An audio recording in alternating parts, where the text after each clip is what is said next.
Man is an idea and a product of the fellowship of deity. What we call man is an offspring of deity. In the beginning, in eternity past, before God began the project of creation, when God dwelt in himself, when eternity had not even been created, that community of the divine, in their intense fellowship and koinonia, you know, when nothing was created and nothing was, only God was, there was a communion, a fellowship, an intense interaction that existed between that community of three beings. And the Father interacted with the Logos, and the Logos interacted with the Spirit, and the Spirit interacted with the Father.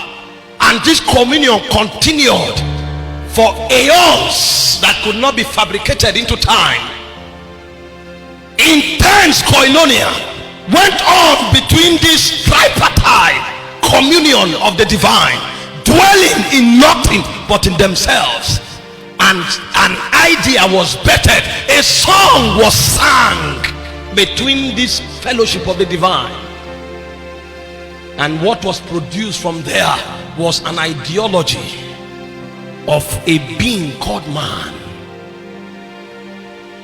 That means you have no reality apart from that atmosphere of koinonia where you were born from. That is your habitat. You cannot exist apart from that intense energy and vibration that flowed between the Father, the Logos, and the Spirit. The idea of man was to create a being that could walk in the depths and the belly, the womb of the fellowship between deity, so that offspring of deity could live and carry the presence, the life, and the essence of deity from place to place.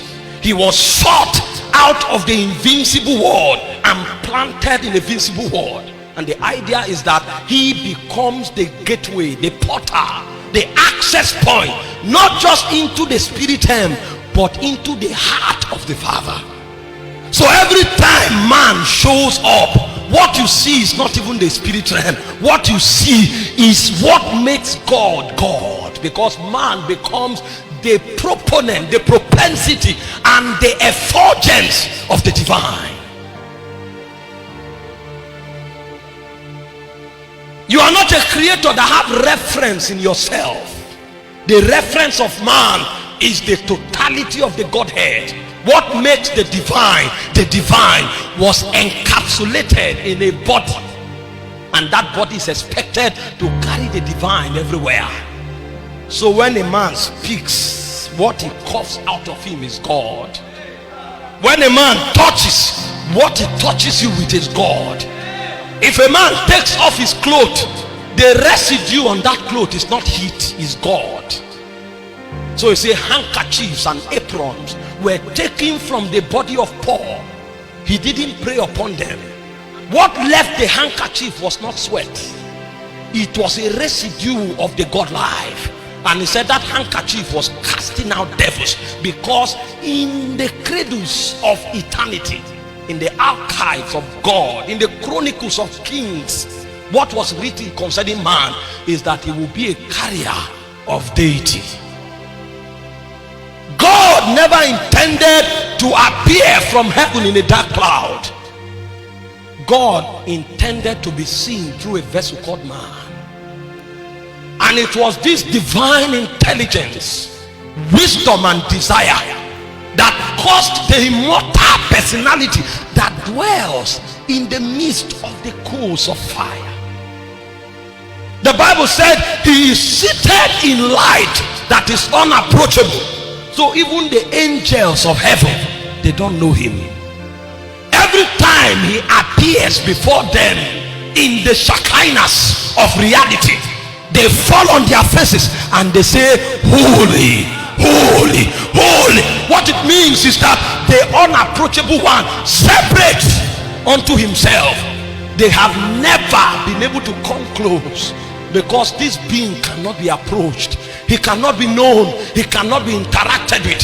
So in the cradles of eternity, when the angelic beings were created, all they knew was that this creature is separate. So the only name they called him is separate, separate, separate. We don't know who you are. We don't know from whence you come from. When God comes out of the east gate, all Lucifer did was, Yahweh cometh, and the whole heaven melts. Yahweh cometh. That's why he was created with pipes and tablets, to alarm the arrival of Yahweh. Because any being that goes near him will dematerialize. He said, no one can see me and live. Yahweh cometh, and even the 24 elders, they prostrate flat. The only way God could be touched and interacted with, the only way God had to sit down for millions of years. How can creation interact with me? How can the angels know me? How can the stones feel the life of the divine? How can the trees know me? How can the mosquitoes, how can the lions know me? I want to create a realm, but I cannot be approached. I am a consuming fire. So the only thing that divinity bettered through their wisdom was to create a vessel called man, so that God can tabernacle in man. The Bible said in Ephesians 3:10 that even the principalities and powers, they will be taught the ways of God by looking upon man. In Eden, everything was a symphony of the divine. So when the mosquitoes came to man, they didn't come to bite him. They came to sing songs of glory. The man could pick the frequency of God, because the mosquito was meant to worship. So when he approaches the man, the flappings of his wings, you know, the Bible said the wings of the cherubim, as they flapped their wings, it was like the voice of many waters. So when the mosquitoes show up, they are bringing worship, and Adam can sense that vibration of God from the mosquitoes. When the lions see him, they see the effulgence of the divine. When David was carried to the spirit and he saw what God planned in the slate of eternity, he now said, what is man that thou art mindful of him, and the son of man that thou did visit him? He said, you made him a little lower than only the Elohim, and you crowned him with glory. The word glory is the word kabod. It means the full weight and expression of God. That's the crown of man. In the angelic ranking, in all of creation, only man could reveal the dimensions of God. And Lucifer had perceived this thing, so he wanted to enter into it. I will exalt my throne above the stars of God, above the clouds of the heavens, and I will be like the Most High. But it was not given to him, because when the divine was communing, no angel was given that status. And on account of Lucifer's attempt to be like deity, he was dethroned from heaven. So when Lucifer saw the man, so you are the one that God had this plan for, he came and made sure that man violated the protocol, because the man after God cannot be destroyed. The only way you can attack that man is for him to self-destruct.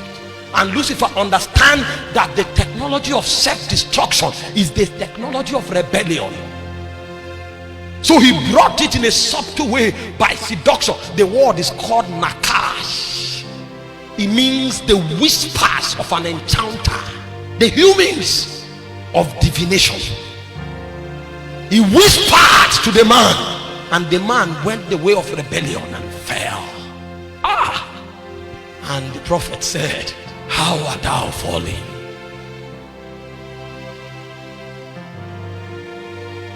I have said, ye are gods, because you are the children of the Most High, but you will fall like one of the princes, because you know not. Why did you yield to the deception of the serpent?